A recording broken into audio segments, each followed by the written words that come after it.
This program is brought to you by Ignite TV. Now you're in command. Visit Rogers.com for more details.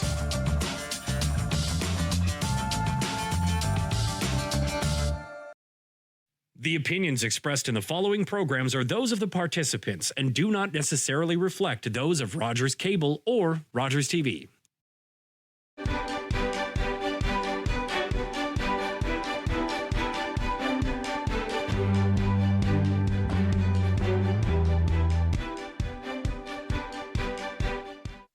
Hi, and welcome to Politically Speaking. I'm David Shearman.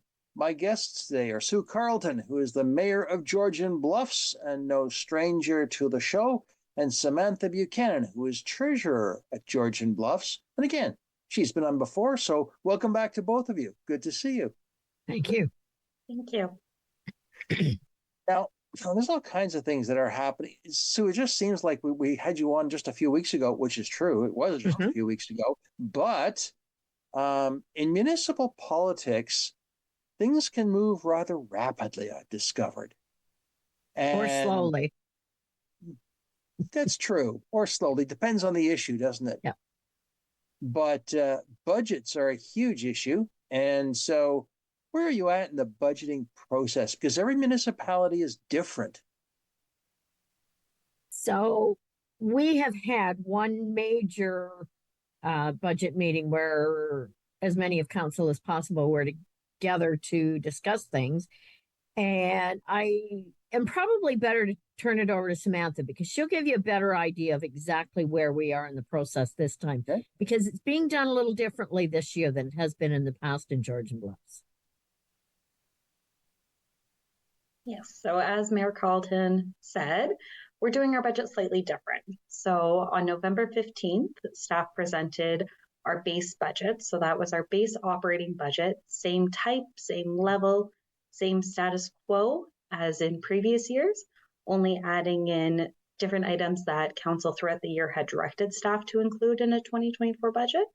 So that was no changes. And then as Mayor Carleton said, on December 4th, we had a strategic session between council and staff where we looked at the changes. So some of those changes were large capital projects for council's consideration, or a change in a service type or how a service may be provided.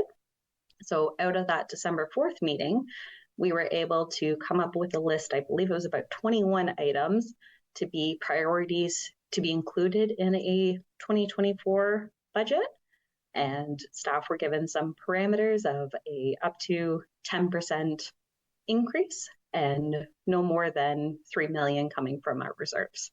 So that gave me my parameters to work a bit of my magic wand with, and hopefully it all comes together. We are meeting back for our next budget discussion. I believe it's January 30th. Yes. Okay. And you don't tell me you've already spoken to Santa to see if there will be some extra cash left under the Christmas tree? Don't we wish? If only. Yeah. Well, you'll have to whisper in Doug Ford's ear, but or the Minister of Municipal Affairs. But I was going to, in all seriousness, when you do your budget, Samantha, it sounds like you combine operations and capital in the same budget. Is that correct? Or are they separate considerations? They're separate components of the same overall budget. So they do all come together. Okay. So let's dig a little deeper. When you kept a shopping list through the year of items which have been directed to address, is that right? Yes. So back in probably August, September, members of staff, we pulled together and made up our list of items that we felt needed addressed and brought them forward on December 4th for council to discuss. And I thought it was a great meeting on the 4th, and it went really smooth and lots was accomplished during that. When you develop that list, how do you decide what's nice to have and what you need to have? How do you keep that? How do you deal with that? So the full list that we presented to council were all needs. Okay. we're coming to a point, unfortunately, with Georgian Bluffs budget where it's our needs need to take priority over any and all of the nice to have or wants. Right. So we need a new dump truck for the snowplow. We need a new vehicle for the snowplow, which is probably $500,000 right there. That those puppies don't come cheap. Or we need to do something with the water, with one of the aspects of the water system. That's not nice. That must be done. Mm-hmm. Yeah. No, water is slightly different where historically we don't fund it from our tax levy. So it is through our separate water user fee levies. We'll get into that in a moment. My apologies for including it, but bear with me. The stuff the nice to haves, let's say an upgrade from a basic vehicle to a nice vehicle with air cushion seats and all that stuff. That's the kind of thing that you don't go for. It's must have, not nice to have. Yes, we always try to prioritize and include only the musts. Mm-hmm. Mm-hmm. Now, so when you've had these through the year, you've given the staff I won't say the shopping list, but the list. Let's just call it the list. How does it come back? Does it come back reflecting your priorities, or do some of the things has staff said, no, can't do this, or the situation has changed? So, using a little different approach this year, we were presented with, I forget if it was 36 or 38 different priorities that were the listing of the must-haves, the things that we should be doing. And we explored each of those in detail. So went over each and every item as to what it involves, what was the background behind it, why was it on that list, and then just kept moving through that whole list, doing it that way. Then at the end of the day, council was asked to put our priorities on. Now, items that we had directed throughout the year, I don't think we're actually on that list. They hit the list prior to that. I'm turning to Sam because there were so many things on that list at the end of the day, it was hard to tell one from the other. Yes. So the items throughout the year that staff were directed on, they were reflected in our base budget, which was back on November 15th. So an itemized list of that will be included on our January 30th meeting per council's request on November 15th. Sure. So those were just, many of them were, one was, for the Owen Sound Yard Waste Agreement, including funds for our residents to have the opportunity to use that site. Some were licensing and annual user fees for new software that council had included and approved in previous years. I think another one that's jumping to mind was including $5,000 for general cemetery maintenance. Mm-hmm. But those were things that are now going to become part of our base operating budget going forward. It's interesting that you mentioned cemeteries, because I'm well aware that under the Cemeteries Act, municipalities do have a responsibility to maintain cemeteries. And Sue, how many cemeteries does Georgian Bluffs have? I'm going to say 3 main ones, and then the Big Bay Cemetery is closed, no longer taking interments. There's one out by, there's Oxenden. Down concession 3. We don't have a huge number of them. The main ones would be Boyd Cemetery, Mount Pleasant, and Oxenden. Mm-hmm. Mm-hmm. Yes, so if I may, we have 3 active cemeteries, which are what the mayor listed off, and I believe it is 3 inactive cemeteries. Yeah. Okay. And an inactive cemetery means that all you do is cut the grass. Yes, no interments or disinterments. Yeah. Yep. Right. Well, I know that, and I guess the cemeteries have closed now because it's they're seasonal. They don't open usually they're not open from December 1st till about 1st of April. Ours, I think, is back in November until April 1st, maybe. Yeah. I think November 1st was coming to mind for me. Yeah. Okay. It all depends on various municipalities, and just so people know, I think the only cemetery that is open year round in this part of the county is Greenwood. Yes. So that doesn't affect a lot unless you have a death in the family through that time period. But yeah, I think that's the only one. The rest you have to wait until spring. Yep. Yeah. Now the and basically the only maintenance that you do is active maintenance is grass cutting. Do you do any cemetery like stone repairs or anything like that, Samantha, or is that sort of left to the property owners, the rights owners, the grave owners? We typically leave that for the right owner of the monument to do any work on it. Sure. And so it's if someone has a loved one who's buried in one of the municipal cemeteries in Georgian Bluffs, they are responsible for the maintenance of that stone. Yes. Okay. And just to go really into the weeds, if somebody wants to do that, they should contact whom at Georgian Bluffs? So if they're looking to have someone buried in our cemetery, or? Well, just both buried. It's done through the town municipal office, I believe. But if someone wants to have something engraved on, additionally, like a date engraved on the stone, or wants to do some maintenance, they notice something's falling apart, who should they contact? So for the burials, it would be our clerk's department. Yeah. We do not oversee any of the inscriptions on the monument, so I would recommend that someone would speak to whoever the monument maybe was built by or installed by. Only one company in Owen Sound is coming to mind right now, but there may be others that do that locally. Yes, I think there are a couple, but they not just, but in the area. It's one of those funny things that it's one of those deep pieces of trivia. But the thing is, we do actually, if you need it, you should know it. Sorry, so Sue. we do actually have a contract with Owen Sound Vault Works for maintenance at the cemetery. So if somebody were looking at something on one of the headstones and needing help, I'm sure Owen Sound Vault Works could help them. Sure. Well, that's good. That's exactly what I'd hoped someone would say, because you can do damage to tombstones or to gravestones if you don't know what you're doing. So yeah. Hey, you watch this show, you never know what you're going to learn.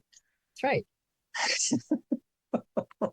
Anyway, so the budget will come back when again, Samantha? I believe it's January 30th. And I think it's January 30th, yes.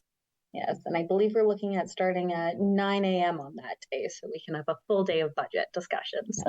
And that's a public meeting? Yes. It is, yes. Yeah. And where will that be? In the municipal offices or the council chambers or in... We held the last one out at Shallow Lake, but I don't think we've really discussed where we're going to hold this one. No, as of right now, it will be at our administrative office, but if there is any change in venue locations, then we will post it on our Facebook page, our website, and we're fortunate to have 2 electronic signs that we use at our administrative building in the Shallow Lake Arena that we're able to communicate with residents using. Are these meetings also broadcast on the internet through Zoom or whatever? Yes, they are also live streamed on our township YouTube page and available for someone to go back at a later date. If the date and time is not convenient for them to live stream, they can watch it whenever. Well, that's really, really important. Same with this show. We can watch it later on YouTube. You realize, Sue and Samantha, you will live forever on the internet. I'm waiting for the day my daughter is old enough to understand when I say Mom was on YouTube and on the internet. She'll act surprised. Oh, actually, Samantha, what you can do, your child will be able to have playground bragging rights. My mom's a YouTube star.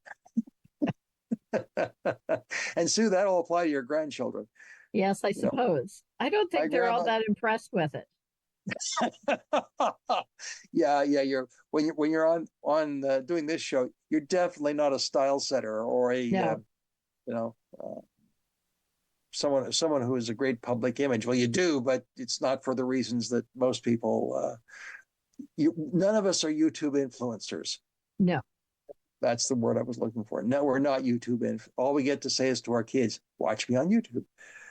Okay. Well, budget is budget. And one other thing, important question. What is at this point the relative tax rate change that you're going to see? Samantha, has that been set yet, or is that clear yet, or is it still pretty muddy?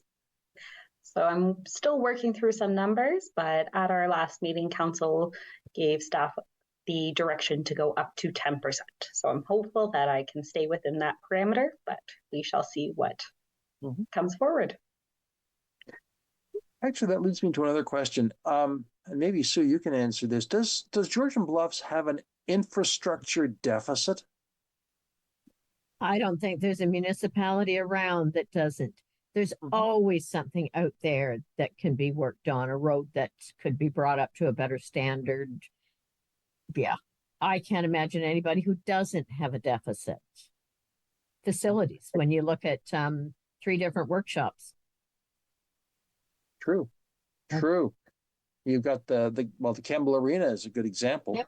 Yep. Community center. We had to put off doing any renovation work there because of the budget amount that it came in at.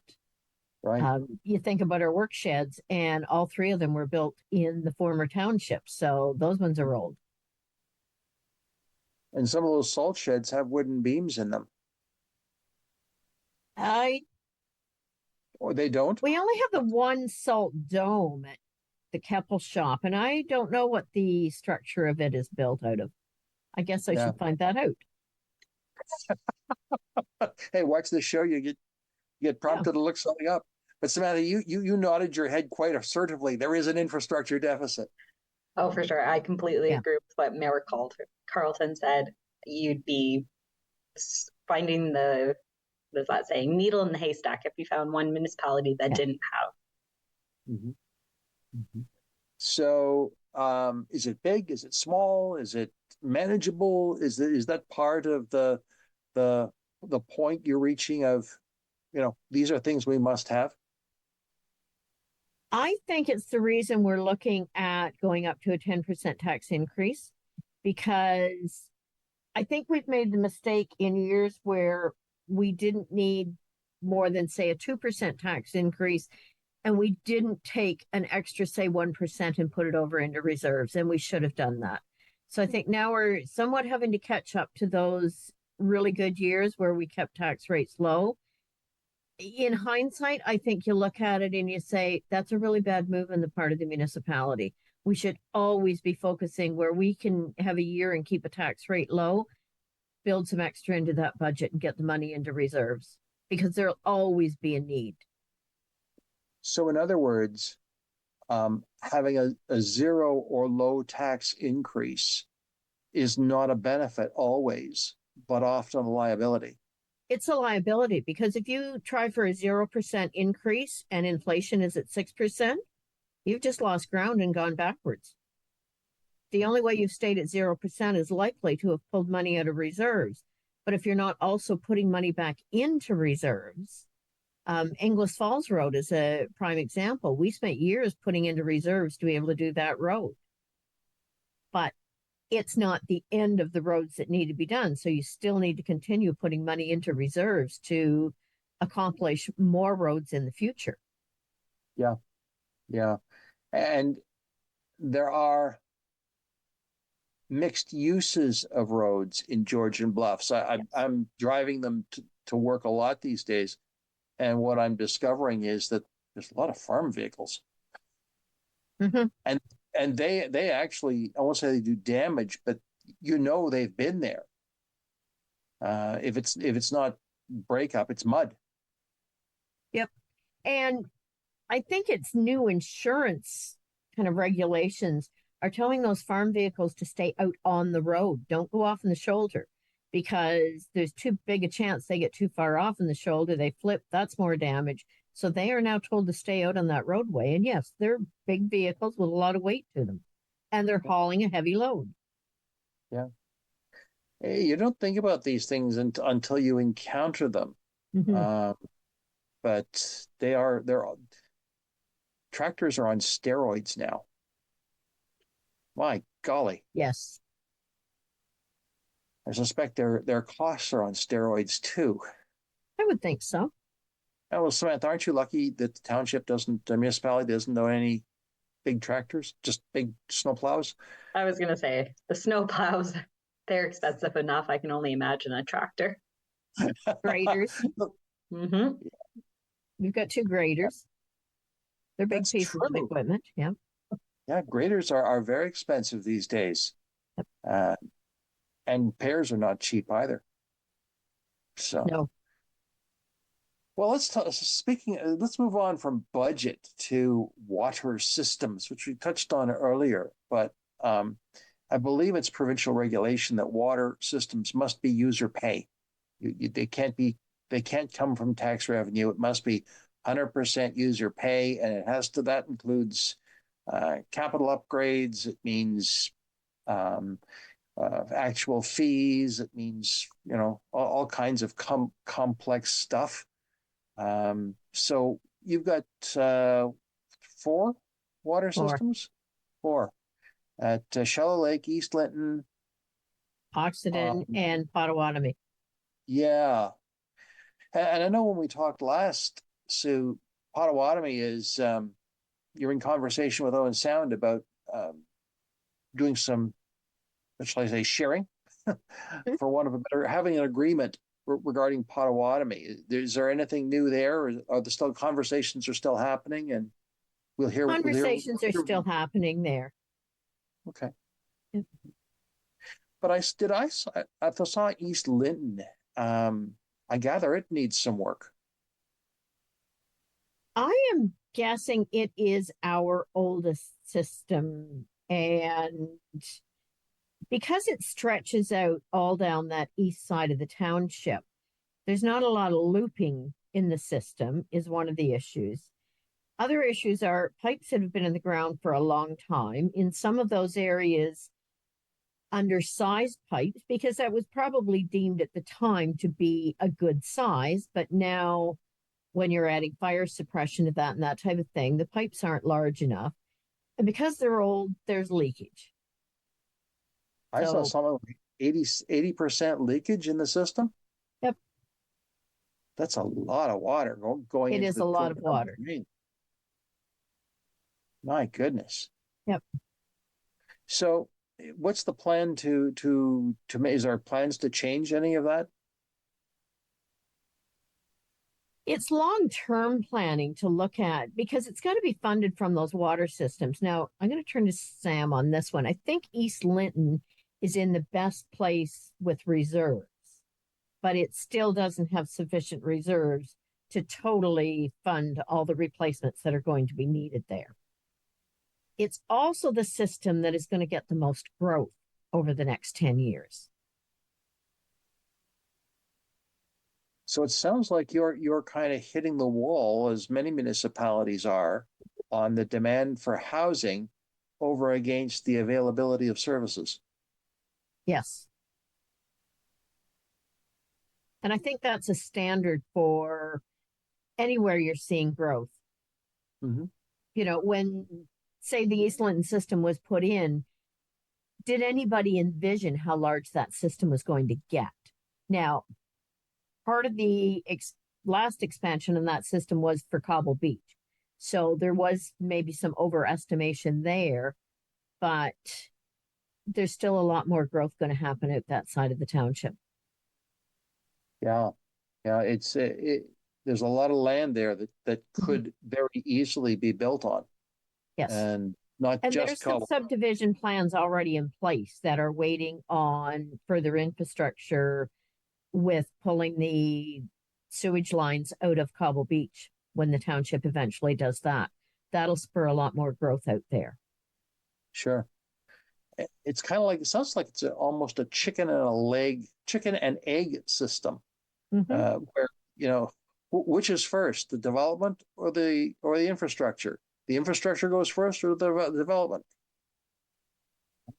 Thinking in this case, the infrastructure is going to have to be there for both sanitary and water before we'll see the developments fully get going. The basic plans are there in place, but they won't start to build on those until the infrastructure is there. And is that in the short or long term? Do you think it'll happen in the next 10 years? I think we'll see it get started and moving in the next 10 years. I would hope we get things moving in the next 5 years there. Sure. Well, maybe that's something the developers need to talk to Mr. Ford about. That would be a good idea. I mean, somebody's got to get this kick-started, because water users can't support redevelopment of water systems and have affordable water rates. No, that's true. And the East Linton system for us actually has the best rates.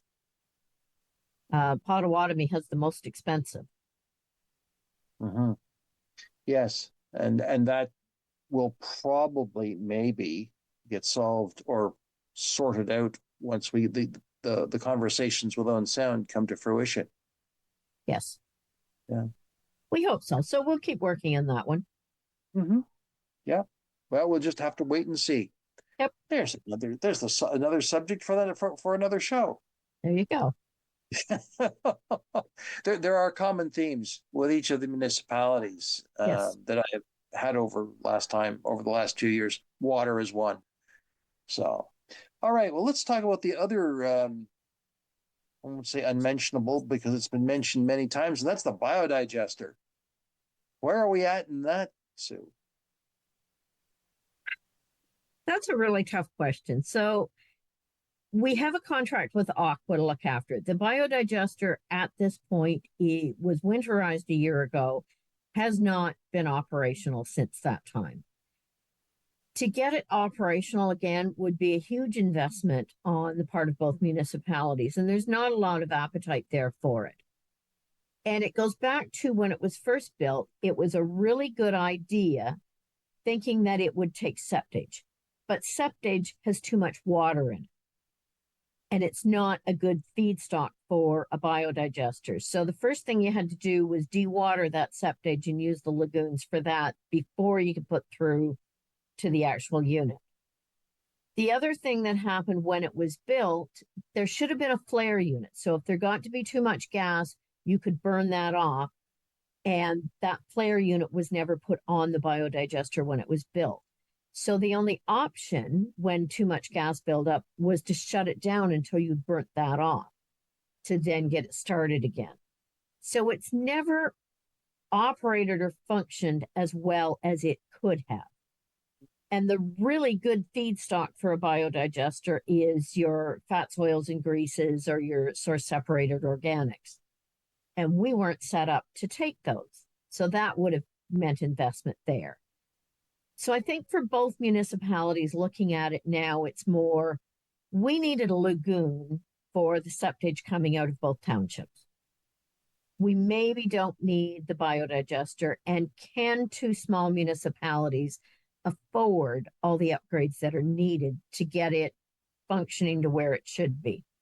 So I think at this point, the tendency, and I'll speak for what I'm getting out of the meetings, I don't want to speak for the rest of them on both councils, but the feeling I'm getting is that we're looking at shutting it down.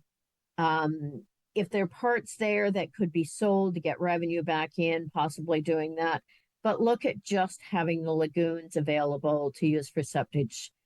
Sunset Strip is the biggest contributor to that. And just put it to that level. And it's a manageable level that the two municipalities can afford. You know, you're the first municipal politician who has given me that kind of clarity around that biodigester. Because there's been a lot of dancing around and well, we'll just have to wait for a report.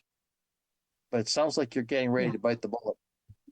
I think we are. And I think Chatsworth has been there maybe a little before Georgian Bluffs was.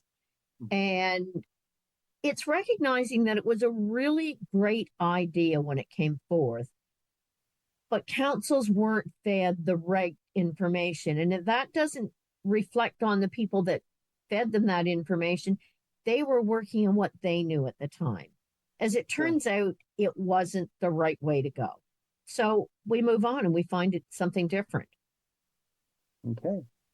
Really appreciate that clarity, Sue. You're welcome. And hope people will take that to heart, and we'll see what happens.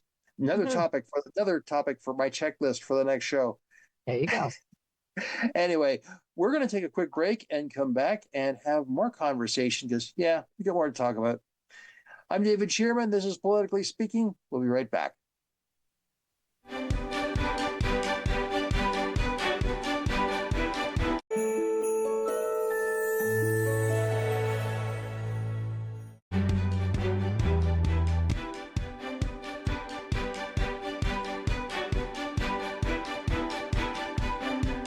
Hi, and welcome back to Politically Speaking. I'm David Shearman.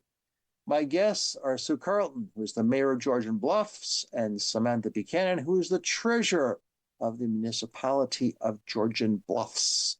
Always a pleasure to have both staff and the mayor, of course, to be present with us. Well, let's talk about another issue that has been on the radar for a long time and continues to be on the radar of all the municipalities across Grey Bruce, and that is short-term accommodations. What's the news on STAs, Sue? So the report is back in front of council tonight. We had good discussion last week. I'm hoping we have more discussion about it tonight. There's an attempt to regulate, and it's a really difficult one because the perception out in the community is different than the number of complaints, say, that have been sent into the municipality. And we really tried to encourage people to enter their concerns and contact GB because that gives a documented record of those concerns. Our problem is we're trying to react to, I think, a perceived problem, and it may be more of a problem than we know, but we don't have the documentation to support what we're trying to put in place. So we're trying to put in place something that will regulate them without being overly burdensome to the owners or to the township. And that's a really tricky path to kind of walk because if it's not an issue at all, why are we regulating it? But then we hear from residents who say it is an issue, so we feel we need to regulate it, but we don't have the data to substantiate everything. So I think most municipalities are in the same boat. I'm not sure everybody has all the data needed, but we hear a lot about it. So we need to do something for the residents, especially your long-term residents, people who are here year round, and they've maybe got one house next door in a neighborhood that's causing a problem. Right. It's a problem to them. In some cases, going back over the last few years, people from those short-term accommodations have trespassed across other people's property. The long-term residents are afraid to call them on. They're afraid of retribution for having reported them, so they don't report it, which means then we don't have any data to go on.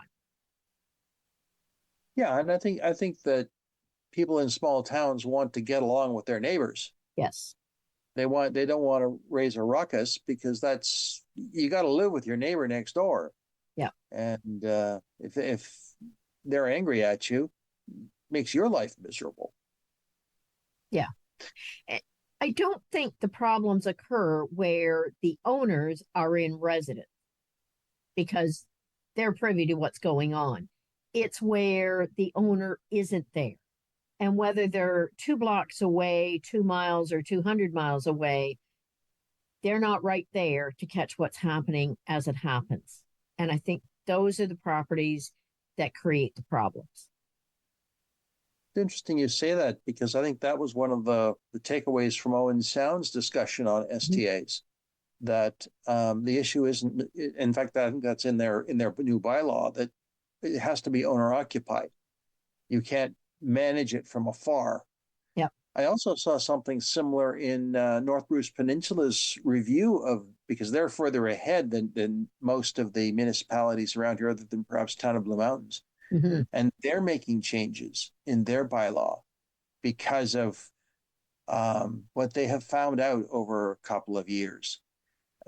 I know in talking to Mayor Matsos from town of Blue Mountains, one of the things that I and Councillor Bourguignon was that this is a very fluid subject, and it will take time to sort out because, as you say, each municipality is different, Mm-hmm. different set of issues. Well, and theirs is really different in that Yeah, theirs tends to be year round, and it's a higher tourism usage, I think, there because of the ski hills and that type of thing than what we would say have here in Georgian Bluffs. I think ours tends to be a little more seasonal. right. Yeah. Well, it's so basically what you're saying is more research needs to be done. There will be a bylaw in place, and just wait and see. I think we're hoping to have that bylaw in place for next spring. So we'll have this coming back throughout the winter, I would expect. Sure. Well, it's going to be absolutely fascinating to see what happens because it's one of those things that Mhm. And I also should note that there has been a paper coming out of UBC, I think, that has provided a straight line connection between short-term the increase in short-term accommodations and the lack of affordable housing. Now I can see that connection. Yeah, and that doesn't affect Georgian Bluffs perhaps, but in larger centers, was the point they were making, is that there is a straight line connection. Not something I had thought of, but Well, it does make sense though, because if you can sell your property as an investment to somebody who's going to make a lot of money off of it, that just increases the cost of housing in the whole neighborhood because Yep. now everybody thinks that's what they're going to sell their property for. And it takes that average homeowner out of the market. They can't afford that because they just want to buy the place to live in. Yeah. So neighborhoods change. We'll see. Hey, we'll bring that one back. Let's move on to some of the events that are happening. Don't tell me you're putting in vending machines for the library. We are. That's been in the works for a little while. And apparently these machines are supposed to be there in January, I think, available to use. So it's not brand new to Georgian Bluffs. This has happened in other areas. And the concept being that it's a vending machine. So they will stock it with a variety of books. You can go using your library card and take a book out from the Shallow Lake Community Center. And if you've been to the library and taken out books, you can return them there at Shallow Lake and they'll be picked up and monitored, looked after by the library. Interesting. Mm-hmm. So just a plan for Shallow Lake right now and no plans to put it elsewhere. Not within the township yet, but that could change as we maybe improve and grow the other two community centers. Mm-hmm. Well, I did see over in Bruce County they've brought back something that I remember as a child, the bookmobile. Yep. Country schools loved those because that was the only time we got new books that weren't on the shelves of the school already. Yeah. They would come in once a month with new books. Yeah. I remember as a kid when I was growing up in Montreal, you'd think the school would have a library. Nope, no library. But we got the bookmobile from the municipal library every 2 weeks.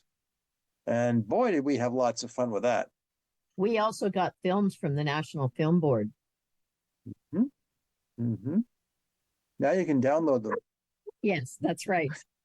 I hate to say it, Sue, but the world's changed. It's changed a little bit since I went to school. Yeah, you're too young, Samantha. You wouldn't get this. What's a film? Sorry, when you said bookmobile, I thought you were maybe meaning the book fair. No, no, literally. Somebody came out to the schools with a selection of books and left them and took back classmates with them. Mm-hmm. So everybody got a chance to borrow and read all those books. or the bookmobile would come to the school parking lot, and you would have your teacher would take the class out, and it was really fun in the middle of winter, but because you had to be all dressed, but you had it was great, and that you went from one end of the bookmobile to the other, and you selected your books, and I think you'd take 2 or 3, but the idea of a vending machine is actually just the same concept taken to the next level. So that's great, because it won't have to make change, will it? No, you're using your library card. You're not paying for it. Yeah. Well, just checking. You never know, and we'll see what happens. Where is the municipal library in Georgian Bluffs? Is it in We Shallow don't Lake? have one. We're part of North Gray Union Library with Oh, Sound. okay. Yep. All right. I should have known that, but because I know that on the other side of the city that St. Vincent and Sydenham are I believe, part of the Union Library, as is Chatsworth. So Yes, and I think all of Meaford is actually part of North Gray Union Library. They just have a little different setup. They've Yeah. kept it open for Sydenham, St. Vincent. I think at one time they looked at having them have to go to the Meaford Library, but then they could keep coming into Owen Sound. Yeah. Hey, this is the kind of cooperative venture that has stood the test of time. Mm-hmm. So good stuff. Good stuff. And then, do you love a parade, Sue? We had a parade on Sunday. We had the non-motorized Santa Claus parade in Campbell. It's absolutely awesome. You leave the community center and walk toward the 4-way stop in front of the Campbell United Church. And you actually get to halt there while everybody gets kind of in line around you. So it's probably the only parade where, as you're in the parade and walking in it, as you make that turn, you can actually see the rest of the parade. Oh, Yes. So we had a go to the dog walking with us. Keith Davidson had made a sign welcoming me to Campbell, and we were behind the cart that was collecting all of the food donations. There were horses and ponies and one young, I'm going to say just a calf, like a yearling, and lots of dogs and people, and you could just join in as you felt. The Lions Toilettes from Owen Sound were out. Campbell Women's Institute, there was a group from our climate action group in I think it's actually based out of Campbell, but it's the Georgian Bluffs Community Action Plan or group. well, So yeah, it was a lot of fun. Now I understand you were seen wearing your chain of office. I had my chain of office on. Keith insisted.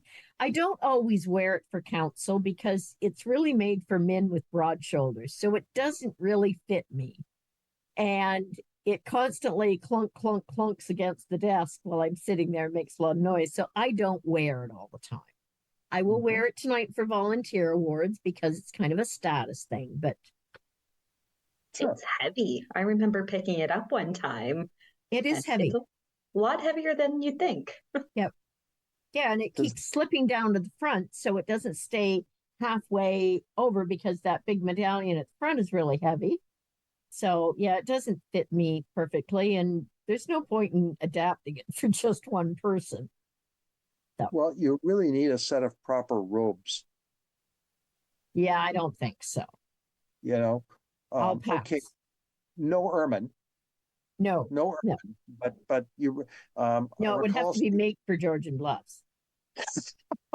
whatever works, eh? Well, the I mink recall- farms at Shallow Lake. That's true. That's going back a while though, isn't it? Yeah, it is. I've been around here a long time. I do recall seeing the mayor of Fredericton many years ago wearing his chain of office, and he was wearing a red robe Oh, and a tricorn hat. I don't get a special hat. No, you don't get a special. Surely, No. come on, Sue. Surely you could No. get the municipality to spring for a special hat No. for the mayor. Well, this Does it mayor have a was straight point at the top? no, It was, you're talking a bishop's mitre, not. This was a three-cornered hat like we're used to seeing on American Revolutionary soldiers. It Yeah. was a three-cornered hat like that, Yeah. and it was. And he had a red robe, and he wore his chain of office on top of that red robe. Really set off the chain of office. It Very, would. very impressive. Very impressive. Samantha, that's probably not in the budget either, is it? Not Definitely not. particularly. No. Oh well, we can have fun with it. We can have fun with it while it lasts. That's fine. That's fine. So you mentioned the Volunteer of the Year award. Yes. That's an annual thing in Georgian It started Bluffs. last year. We instigated it a year ago, and we actually had 4 people who won it last year. This year, we are just 2. We didn't get anybody nominated for the youth this year. So we have Kim Robbins, who's a retired educational assistant with OSDSS. And Kim has worked there for a lot of years, doing a lot of work for the school with the breakfast program and that type of thing. And then Danuta Valu from out toward around Campbell area. And Danuta has been really big on our climate action committee. Has put a lot in there, and she's involved in a whole lot more than that. But that's the biggest contribution for Georgian Bluffs. And so, yeah, we're presenting those awards tonight, and quite happy to do so, to say thank you to community members. And it's a great way to honor community volunteers, boost volunteerism in the community, and acknowledge that it's community volunteers that actually make the community work. It is. Yep. Good stuff. Good stuff. And when does the nomination period open for next year? In the summer? July through September. I think we extended it this year, but I think it's somewhere that summer, early fall time frame. And I think we actually extended the deadline into November this year. Okay. Well, it's great. It's great form of honoring the volunteers, but also recognizing that that's actually what makes the community be a community. It really is. Yeah. Yeah. It also acknowledges I was thinking of Danuta's nomination, that the role of climate change and work volunteers who are working to mitigate climate change are a part of the community. And that their work is being honored kind of adds an additional seriousness, if you will, and recognition to that important work. Good. Yeah. Good. Now, what is Sparkle and Skate?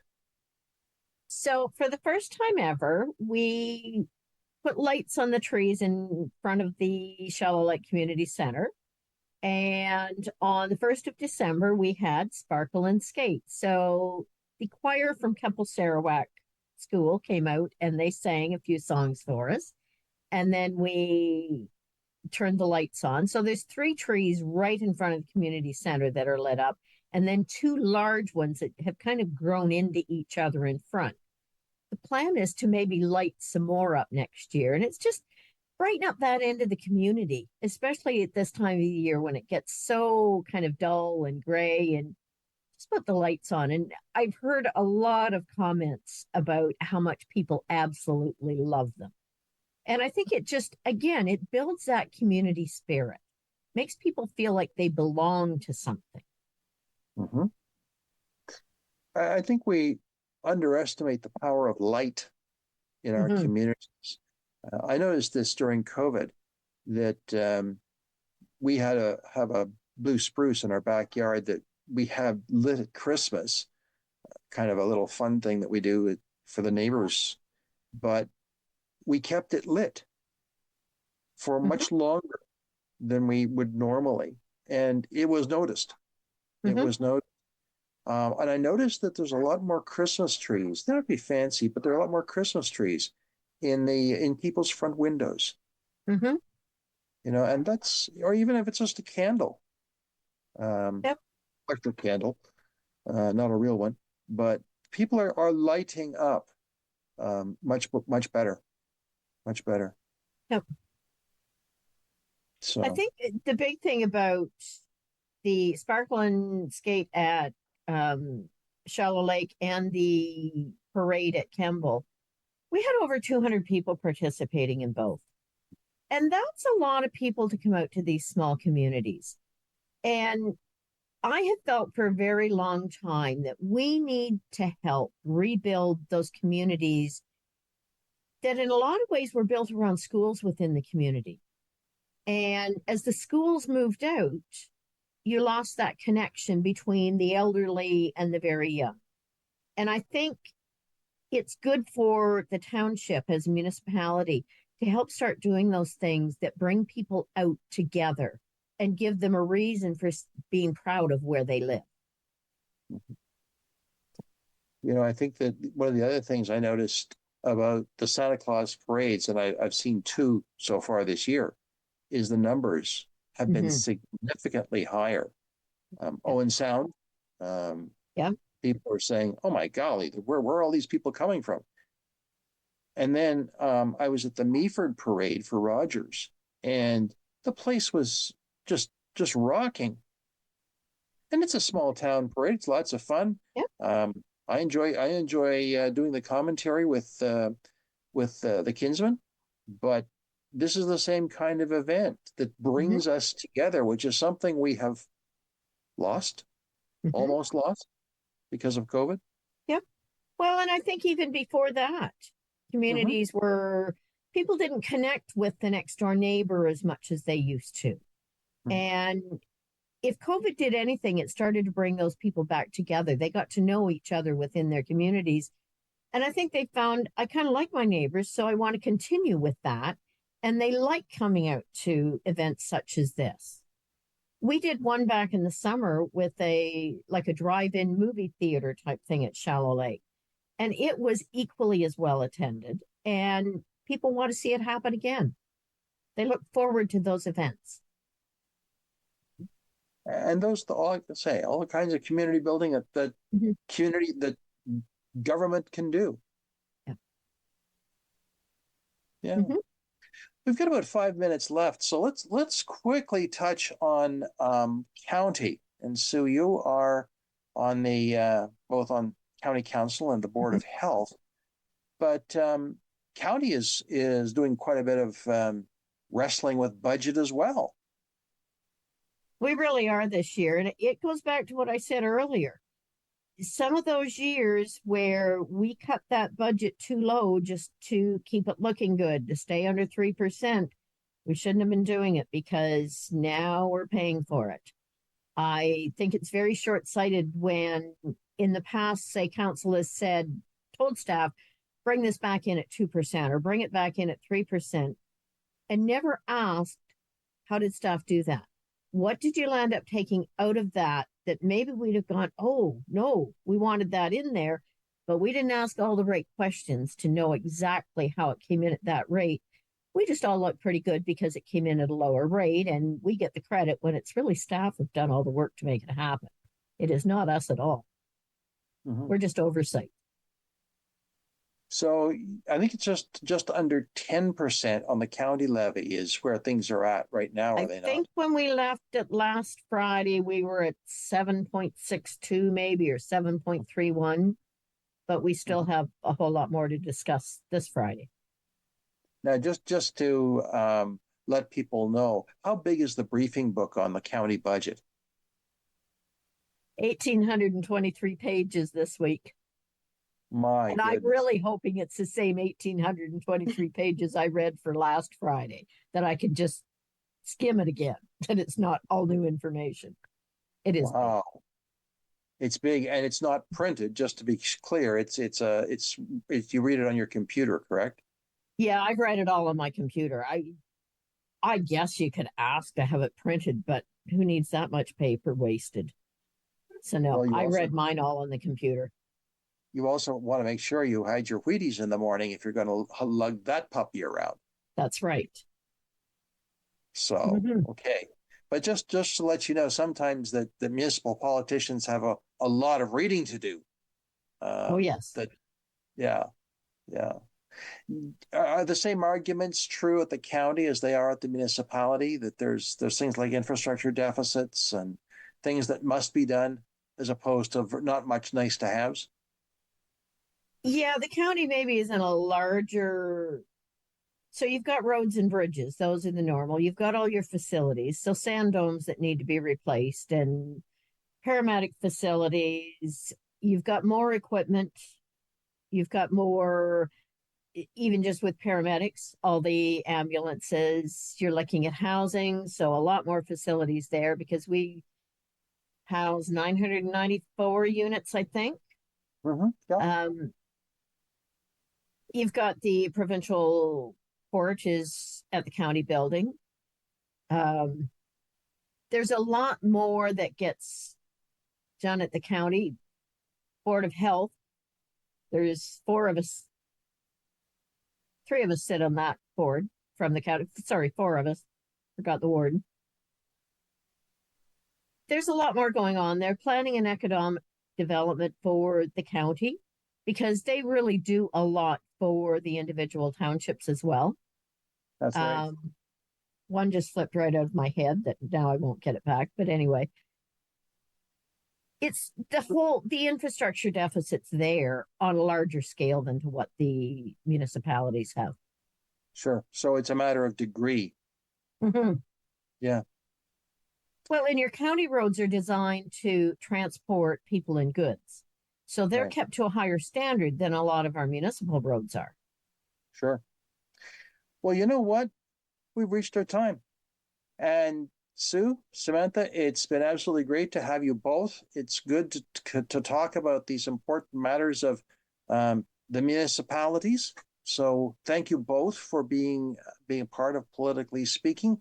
It's been great. And thank you, friends, for being a part of Politically Speaking. I'm David Shearman. We'll talk again. Thank you.